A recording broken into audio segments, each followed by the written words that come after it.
नमस्कार, स्वागत है आप सभी का डीडी न्यूज के इस खास बुलेटिन एक्सप्रेस 100 में, जहां हम आपके लिए लेकर आते हैं राजनीति, मनोरंजन, देश दुनिया, खेल और व्यापार जगत की सभी बड़ी खबरों को एक्सप्रेस यानी फटाफट अंदाज में। मैं हूं गौरव श्रीवास्तव, तो देखिए खबरें तेज रफ्तार से।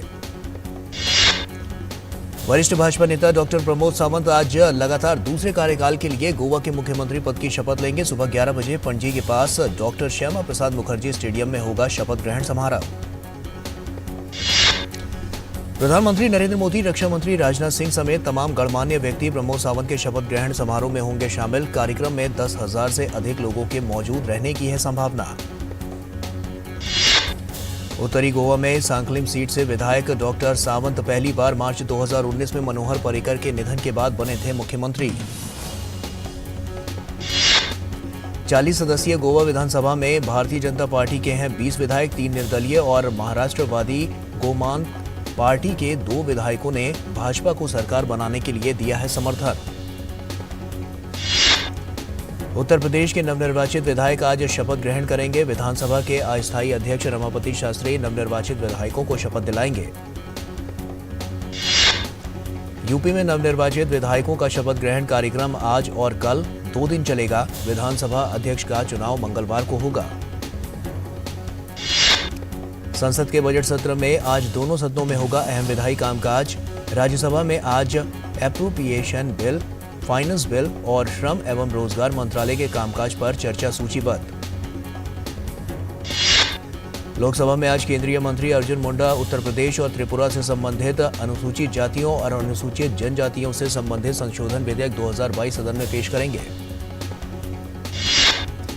केंद्रीय गृह मंत्री अमित शाह आपराधिक मामलों में पहचान और जांच के प्रयोजनों के लिए दोषी सिद्ध व्यक्तियों और दूसरों की माप को प्राधिकृत करने वाला दंड प्रक्रिया पहचान विधेयक 2022 आज लोकसभा में पेश करेंगे। दूसरा नागरिक अलंकरण समारोह आज राष्ट्रपति भवन में होगा आयोजित। पहला नागरिक अलंकरण समारोह 21 मार्च को आयोजित किया गया था। बिहार के मुख्यमंत्री नीतीश कुमार ने राज्यपाल फागू चौहान से राज्य के पशुपालन और मत्स्य पालन मंत्री मुकेश सहनी को कैबिनेट मंत्री पद से हटाने की सिफारिश की है। भारतीय जनता पार्टी ने मुकेश सहनी को हटाने का अनुरोध करते हुए मुख्यमंत्री को लिखा था पत्र। इसके बाद मुख्यमंत्री ने मुकेश सहनी को हटाने की सिफारिश की। इससे पहले मुकेश सहनी के नेतृत्व वाली विकासशील इंसान पार्टी के सभी तीनों विधायकों ने पार्टी से इस्तीफा दे दिया था और वे भारतीय जनता पार्टी में शामिल हो गए थे। सूचना और प्रसारण मंत्री अनुराग ठाकुर की दुबई यात्रा का आज अंतिम दिन। अनुराग ठाकुर आज Dubai corporation for tourism and commerce marketing के सीईओ इसम काजिम से करेंगे मुलाकात।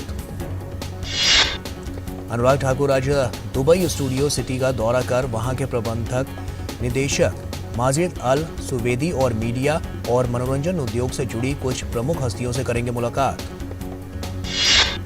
अनुराग ठाकुर दुबई एक्सपो 2020 के इंडिया पवेलियन में celebrating the global reach of the Indian media and entertainment industry नामक सत्र में बॉलीवुड अभिनेता रणवीर सिंह के साथ करेंगे संवाद। केंद्रीय सामाजिक न्याय और अधिकारिता मंत्री डॉक्टर वीरेंद्र कुमार आज नई दिल्ली के द्वारिका के सेक्टर 10 में दिव्यांगजनों के लिए मुख्य आयुक्त के नए कार्यालय का करेंगे उद्घाटन। दिव्यांगजनों के लिए मुख्य आयुक्त का कार्यालय गैर भेदभाव के संबंध में दिव्यांगजनों के अधिकारों की रक्षा करने और समाज में समान अवसर और पूर्ण सहभागिता सुनिश्चित करने के लिए स्वतंत्र रूप से करता है कार्य। केंद्रीय शिक्षा मंत्री धर्मेंद्र प्रधान आज नई दिल्ली स्थित डॉक्टर अंबेडकर फाउंडेशन में ICHR golden jubilee program freedom struggle of India के उद्घाटन कार्यक्रम में होंगे शामिल। पवित्र अमरनाथ यात्रा सभी कोविड मानकों के साथ इस वर्ष 30 जून से होगी शुरू। जम्मू राजभवन में कल हुई श्री अमरनाथ जी की श्राइन बोर्ड की बैठक में लिया गया हिस्सा। अमरनाथ यात्रा के लिए ऑनलाइन पंजीकरण आगामी 11 अप्रैल से शुरू होगा। वहीं 43 दिन तक चलने वाली अमरनाथ यात्रा 11 अगस्त को होगी संपन्न। अमरनाथ यात्रा अनंतनाग जिले में पहलगाम मार्ग और गंदरबल जिले में बालताल मार्ग से एक साथ होगी शुरू। एक दिन में केवल 10,000 यात्रियों को जाने की होगी अनुमति। FSSAI ने खाद्य व्यापारियों और उपभोक्ताओं के लिए food safety connect app launch किया। इसके द्वारा सरलता से FSSAI पंजीकरण का किया जा सकता है आवेदन। उपभोक्ता फूड सेफ्टी कनेक्ट ऐप का उपयोग संबंधित शिकायतों को दर्ज करने के लिए कर सकते हैं। वहीं गूगल प्ले स्टोर से डाउनलोड इसे किया जा सकता है। राजस्थान विधानसभा के बजट सत्र का आज होगा समापन। विधानसभा का बजट सत्र बीती 9 फरवरी को हुआ था शुरू। पश्चिम बंगाल विधानसभा का बजट सत्र भी आज होगा समाप्त। वहीं पश्चिम बंगाल विधानसभा का बजट सत्र बीती 7 मार्च को हुआ था शुरू। तेलंगाना के मुख्यमंत्री चंद्रशेखर राव नवनिर्मित यदाद्री मंदिर का उद्घाटन करेंगे। चंद्रशेखर राव महाकुंभ संप्रोक्षणम में लेंगे हिस्सा। कॉर्बेट और राजाजी टाइगर रिजर्व के बफर जोन में मानकों के उल्लंघन में किए गए निर्माण कार्यों की जांच के लिए उच्चतम न्यायालय द्वारा नियुक्त पैनल आज उत्तराखंड पहुंचेगा। कुछ राज्यों में हिंदुओं को अल्पसंख्यक का दर्जा देने वाली मांग की याचिका पर सुप्रीम कोर्ट आज सुनवाई करेगा। इस मामले में अश्विनी उपाध्याय हैं याचिकाकर्ता। कोरोना संक्रमण के कारण यूपीएससी की सिविल सेवा मुख्य परीक्षा 2021 देने से चूके 3 उम्मीदवारों द्वारा एक अतिरिक्त मौका देने की मांग वाली याचिका पर आज सुप्रीम कोर्ट में होगी सुनवाई। और एक छोटे से ब्रेक के लिए यहां पर रुक रहे हैं, जल्द लौटते हैं। सनफ्लेम होम अप्लायंसेज, सबकी पहली पसंद। Sunflame, the clear choice. 3 महीने में पैसे डबल? वाह, फास्ट और हाई रिटर्न्स भी। क्या स्कीम है? कल तो नहीं थी यहाँ। और कल होगा भी नहीं। तूने कभी 5 ओवर में डबल सेंचुरी मारी है? ऐसे स्कीम के बहकावे में आके हम धोखा खा सकते हैं। और आरबीआई कहता है अपना पैसा सुरक्षित रखो और समझदारी से निवेश करो। अगर ज्यादा रिटर्न के पीछे भागोगे तो रिस्क भी उतना ही उठाओगे। और फास्ट रिटर्न से बच के। और फास्ट बॉलिंग से भी। आरबीआई कहता है जानकार बनिए, सतर्क रहिए।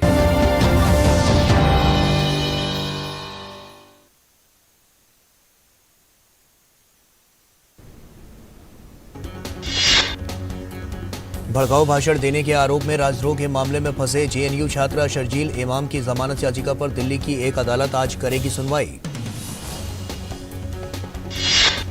पंजाब और हरियाणा उच्च न्यायालय में आज से भौतिक सुनवाई फिर से होगी शुरू। वहीं पंजाब, हरियाणा और केंद्र शासित प्रदेश चंडीगढ़ में कोरोना के मामलों में गिरावट को देखते हुए फिजिकल सुनवाई फिर से शुरू करने का लिया गया था निर्णय। दिल्ली में केंद्रीय मंत्री डॉक्टर जितेंद्र सिंह ने कश्मीरी पंडित नेता शहीद टीकालाल टपलू के नाम पर स्कूल का उद्घाटन किया। इस मौके पर डॉक्टर जितेंद्र सिंह ने कहा कि टीकालाल टपलू कश्मीर की सभ्यता और तहजीब के प्रतीक हैं। मध्य प्रदेश में स्कूली शिक्षा में 8वीं कक्षा से आर्टिफिशियल इंटेलिजेंस की पढ़ाई शुरू की जा रही है। इसके तहत 240 घंटों का पाठ्यक्रम लागू किया जाएगा। मध्य प्रदेश में मुख्यमंत्री तीर्थ दर्शन योजना फिर से शुरू की जा रही है। इसके तहत 18 अप्रैल को पहली ट्रेन काशी विश्वनाथ के लिए रवाना की जाएगी। दूरस्थ तीर्थ स्थानों पर वायुयान के माध्यम से भी बुजुर्गों को दर्शन के लिए भेजने की योजना है। मध्य प्रदेश में कन्या विवाह योजना के नए स्वरूप को 21 अप्रैल से फिर से प्रारंभ किया जाएगा। वहीं लाडली लक्ष्मी योजना 2.0 का शुभारंभ 2 मई को किया जाएगा। मध्य प्रदेश के मुख्यमंत्री शिवराज सिंह चौहान ने कहा कि अब से हर वर्ष 2 मई को लाडली लक्ष्मी दिवस मनाया जाएगा। हरियाणा के मुख्यमंत्री मनोहर लाल ने लैटिन अमेरिकी व कैरिबियाई क्षेत्र के प्रतिनिधियों के साथ सूरजकुंड में बैठक की। इस बैठक में द्विपक्षीय संबंधों को मजबूत करने के प्रयासों पर चर्चा हुई। महाराष्ट्र के मुंबई के कुर्ला में एक कपड़े के गोदाम में आग लग गई। ये आग मामूली थी और कोई घायल नहीं हुआ। दमकल की 4 गाड़ियों और कई टैंकरों के माध्यम से आग पर काबू पा लिया गया है। कर्नाटक चित्रकला परिषद ने बेंगलुरु में चित्र संथे के 19वें संस्करण का आयोजन किया। भारत की स्वतंत्रता की 75वीं वर्षगांठ मनाने के लिए विषय स्वतंत्रता सेनानियों को समर्पित किया गया है। छत्तीसगढ़ में बलरामपुर के सेमरसोत अभयारण्य क्षेत्र में जंगल में आग लग गई। 430.36 वर्ग किलोमीटर क्षेत्र में फैले इस अभयारण्य में गांव वालों की सहायता से इसे बुझाने का प्रयास जारी है। भोपाल के रविंद्र भवन में 3 दिन से चल रहे चौथे चित्र भारती फिल्मोत्सव का कल समापन हो गया। समापन कार्यक्रम में सूचना एवं प्रसारण राज्य मंत्री doctor L Murugan, the Kashmir files film के निदेशक विवेक अग्निहोत्री, वहीं अभिनेत्री पल्लवी जोशी समेत फिल्म जगत से जुड़ी कई हस्तियां इसमें शामिल हुईं। पुडुचेरी में कोरोना महामारी के दौरान 2 साल तक बंद रहने वाली उड़ान सेवाओं को फिर से शुरू कर दिया गया है। विमान पुडुचेरी से हैदराबाद, बेंगलुरु के लिए अब फिर से उड़ान भर सकेंगे। केंद्रीय मत्स्य पालन पशुपालन मंत्री पुरुषोत्तम रुपाला ने मूल्य वर्धित मांस उत्पादों के निर्यात को बढ़ावा देने के लिए हितधारकों से देश में क्षेत्र विशिष्ट पशु रोग मुक्त जोन के निर्माण की दिशा में काम करने की अपील की। पुरुषोत्तम रुपाला ने कहा कि पशु हमारी ग्रामीण अर्थव्यवस्था के लिए जीवन रक्षक प्रणाली है। वे कठिन समय में जीविका प्रदान करते हैं और विशेष रूप से ग्रामीण लोगों के लिए पोषण का एक बड़ा स्रोत प्रोटीन प्रदान करते हैं। स्वास्थ्य क्षेत्र की company Aster DM health care Tamil Nadu में अस्पतालों, प्रयोगशालाओं के लिए निर्माण के लिए 500 करोड़ रुपए का निवेश करेगी। खादी एवं ग्रामोद्योग आयोग ने कहा है कि जोधपुर में स्थानीय कारीगरों के बीच दोना पत्तल बनाने की मशीनों के वितरण के जरिए 1100 रोजगार का सृजन होगा। कोयला मंत्री प्रहलाद जोशी ने असम में आकांक्षी जिले दरांग के विकास के लिए कॉरपोरेट सामाजिक दायित्व के तहत सार्वजनिक क्षेत्र की कोल इंडिया लिमिटेड की कई परियोजनाओं की घोषणा की। प्रहलाद जोशी ने कहा कि कोल इंडिया की इन CSR परियोजनाओं से दरांग के लोगों को बेहतर शिक्षा और स्वास्थ्य सेवा प्रदान करने में मदद मिलेगी। नेशनल ग्रीन ट्रिब्यूनल ने मुरादाबाद की प्रसिद्ध निर्यात फर्म CL गुप्ता एयरपोर्ट पर पर्यावरण से जुड़े मानकों के उल्लंघन के आरोप में 50 करोड़ रुपए का जुर्माना लगाया है। सैमसंग गैलेक्सी M सीरीज के नए phone Samsung Galaxy M33 5G को भारत में 2 अप्रैल को लॉन्च किया जाएगा और फोन की बिक्री Amazon इंडिया से होगी। और यहां वक्त हो चला एक और छोटे से ब्रेक का, जल्द लौटते हैं। सनफ्लेम होम अप्लायंसेज, सबकी पहली पसंद। Sunflame, the clear choice. मामा, हाँ गुड्डी। आप नाना जी से इतना डरते क्यों? मैं? सवाल ही नहीं। पापा? जी पापा। 10,000 रुपए अभी बैंक जाकर भेज देता हूं। डर गए ना? इस डर को और बढ़ाते? मतलब? आज तो संडे है। रिलैक्स, बैंक बंद है, बैंकिंग सर्विसेज नहीं। ये मिलेगी डेली 24 घंटे। कैसे? अब बैंकिंग है आसान, डिजिटल बैंकिंग। सिर्फ एक उंगली का है काम। बताओ कैसे भेजे? NEFT, IMPS, UPI? कोई भी। वाह, फाइनेंशियल ट्रांजैक्शंस कहीं भी, कभी भी। अब मैं भी बनूंगा डिजिटल, फिर नो डर। अरे नाना जी! पापा? RBI कहता है डिजिटल चुनो सुरक्षा के साथ। तो ब्रेक के बाद एक बार फिर से आप सभी का स्वागत है। आइए खबरों में आगे बढ़ते हैं। मालदीव के दौरे के बाद विदेश मंत्री डॉक्टर एस जयशंकर अपनी यात्रा के दूसरे चरण में कल देर रात श्रीलंका पहुंचे। 3 दिन के दौरे पर विदेश मंत्री श्रीलंका में शीर्ष नेतृत्व के साथ द्विपक्षीय वार्ता करने के अलावा 7 देशों के बिम्स्टेक शिखर सम्मेलन में भाग लेंगे। विदेश मंत्री डॉक्टर एस जयशंकर की यह यात्रा पिछले वर्ष दिसंबर में और इस महीने की शुरुआत में श्रीलंका के वित्त मंत्री बासिल राजपक्षे तथा फरवरी में श्रीलंका के विदेश मंत्री प्रोफेसर GL पेरिस के साथ द्विपक्षीय बैठकों और बातचीत के बाद हो रही है। तुर्की के राष्ट्रपति रेसेप तैयप एर्दोआन ने यूक्रेन के राष्ट्रपति व्लादिमीर जेलेंस्की से टेलीफोन पर बातचीत की। जेलेंस्की ने नाटो शिखर सम्मेलन में यूक्रेन की क्षेत्रीय अखंडता के लिए तुर्की का आभार जताया। यूक्रेन के राष्ट्रपति व्लादिमीर जेलेंस्की ने यूक्रेन में जारी रूस के सैन्य अभियान की निंदा की है। उन्होंने संयुक्त राष्ट्र और विश्व शक्तियों से सहायता का अनुरोध भी किया है। जेलेंस्की ने कहा है कि रूस उनके बंदरगाहों को बर्बाद कर रहा है। यूक्रेन के राष्ट्रपति व्लादिमीर जेलेंस्की का कहना है कि यूक्रेन रूस के साथ शांति समझौते के हिस्से के रूप में तटस्थ स्थिति अपनाने पर चर्चा करने के लिए तैयार है।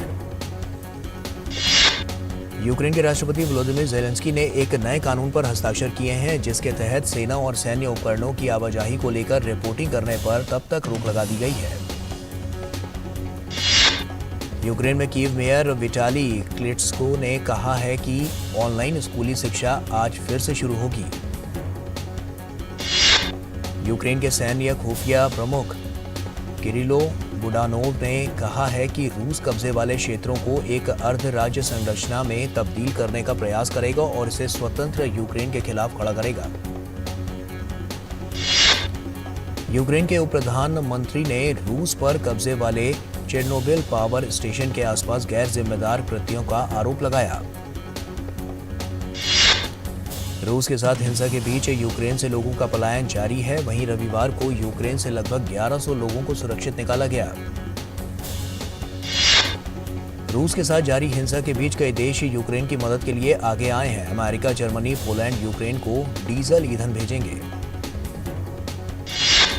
अमेरिकी राष्ट्रपति जो बाइडेन ने रविवार को कहा कि वो रूस में सत्ता परिवर्तन की कोशिश नहीं कर रहे हैं। शनिवार को पोलैंड की राजधानी वॉर्सो में एक भाषण में कथित रूप से उन्होंने कहा था कि पुतिन सत्ता में नहीं रह सकते। इन टिप्पणियों ने अमेरिका के सहयोगियों के लिए भी कुछ मुश्किलें खड़ी कर दी हैं। वहीं फ्रांसीसी राष्ट्रपति इमैनुअल मैक्रों ने चेतावनी दी है कि इस तरह के बयानों से संघर्ष विराम की प्रक्रिया पर असर पड़ सकता है। फ्रांस के राष्ट्रपति ने कहा कि स्थिति पर नियंत्रण के लिए हर संभव प्रयास किए जाने चाहिए। उन्होंने कहा कि पहला एजेंडा युद्ध विराम हासिल करना है। अमेरिकी विदेश मंत्री एंटनी ब्लिंकन ने फिलिस्तीन के राष्ट्रपति से मुलाकात की। इजराइल फिलिस्तीनी के मुद्दे पर चर्चा हुई। फ्रांस के विदेश मंत्री जीन यवेस ले ड्रियन ने यूक्रेन के दक्षिण पूर्वी शहर मारियोपोल में तत्काल कार्रवाई का आह्वान किया।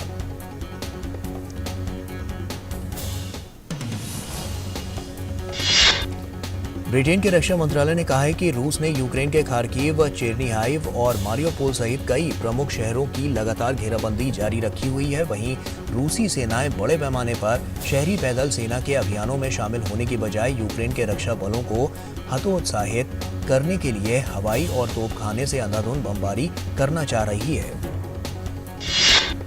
अंतर्राष्ट्रीय मुद्रा कोष की प्रमुख क्रिस्टालिना जॉर्जीवा ने आशंका जताई है कि यूक्रेन संकट की वजह से वैश्विक अर्थव्यवस्था में आए तनाव के चलते पश्चिमी एशिया समेत अन्य क्षेत्रों में अशांति के हालात बन सकते हैं।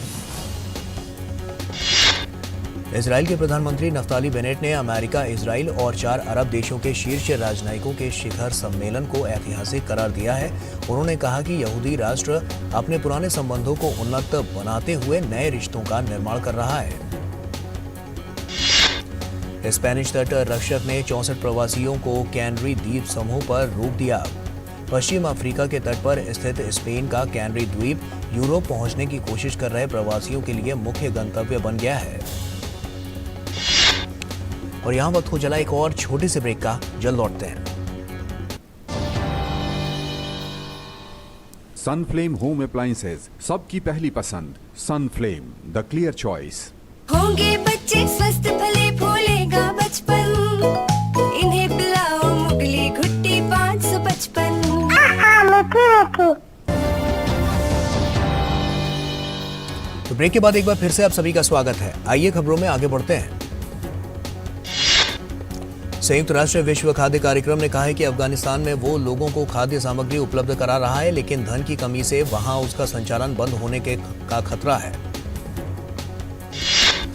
अमेरिका के राष्ट्रपति जो बाइडेन आज वर्ष 2023 के लिए सरकारी खर्च की योजना जारी करेंगे और इसमें उनकी सर्वोच्च प्राथमिकताओं में सरकार के प्रशासन के खर्च के अनुरोध शामिल होंगे। मैक्सिको के विदेश मंत्री आज दुबई एक्सपो 2020 के लिए संयुक्त अरब अमीरात का दौरा करेंगे। दुनिया भर में कोरोना का संकट जारी है। दुनिया भर में कोरोना से अब तक 48 करोड़ 21 लाख से अधिक मामले दर्ज किए गए हैं।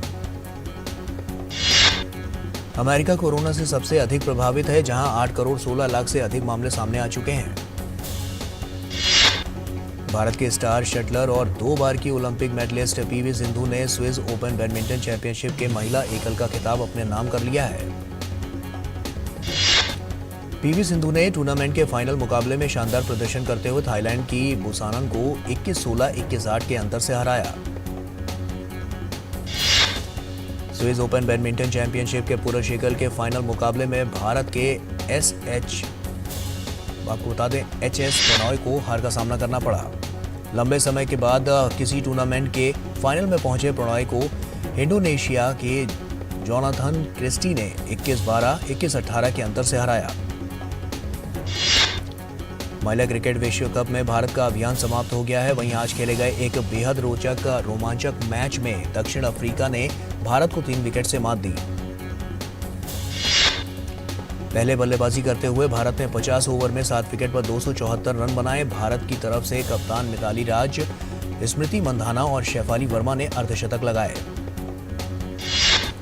भारत द्वारा दिए गए लक्ष्य का पीछा करने उतरी दक्षिण अफ्रीका ने मैच की अंतिम गेंद पर लक्ष्य हासिल कर लिया। वहीं जीत दर्ज करने में कामयाबी पाई। इंग्लैंड ने महिला क्रिकेट विश्व कप के सेमीफाइनल में जगह बना ली है। रविवार को खेले गए मैच में इंग्लैंड ने बांग्लादेश को 100 रनों से शिकस्त दी। आईपीएल 2022 के दूसरे दिन खेले गए मुकाबले में पंजाब किंग्स ने रॉयल चैलेंजर्स बैंगलोर को 5 विकेट से हरा दिया। टॉस हारकर पहले बल्लेबाजी करने उतरी बैंगलोर ने 20 ओवर में 2 विकेट गंवाकर 205 रन बनाए थे। जवाब में पंजाब ने 19 ओवर में 5 विकेट पर 208 रन बनाकर मैच अपने नाम कर लिया। आईपीएल 2022 के दूसरे दिन के दूसरे मुकाबले में मुंबई इंडियंस को दिल्ली कैपिटल्स के हाथों 4 विकेट से हार का सामना करना पड़ा।